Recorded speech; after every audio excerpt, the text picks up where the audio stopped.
5 miyembro kan sarong pamilya gadan makalis magbungkara saan kasulo sa harong kan mga ini sa Daraga Albay. Investigasyon kan mga otoridad nagpapadagos. Tutukan sa report ni Don Jimenez.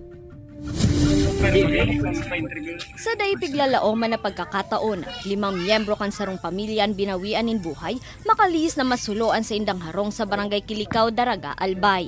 Sa report kan Daraga Municipal Police Station, kabali sa mga nagadan ang mag-agum asintulong minor de edad na aki kan makaini. Nabayaan kan mga biktima ang 14 anyos na mato ang aki na maswerteng nakasalbar, makalis na magturog sa harong kan sa indang lola kan bangging mangyari ang insidente. Di ko lang kuwarap, araw ka to ang pangyari na nagtatarani nga ni. Bakusin dayo walay.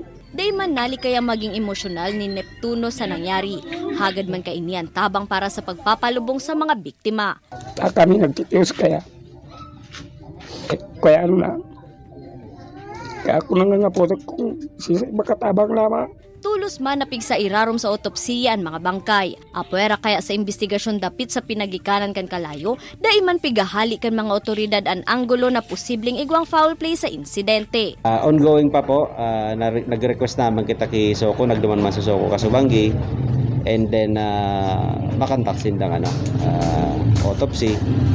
Then yung full Soko report, halatong tapo na matapos sa indang bago kita makapagtawag kung ano talaga so nangyari. Ini si Don Jimenez, Balitang Bicolandia.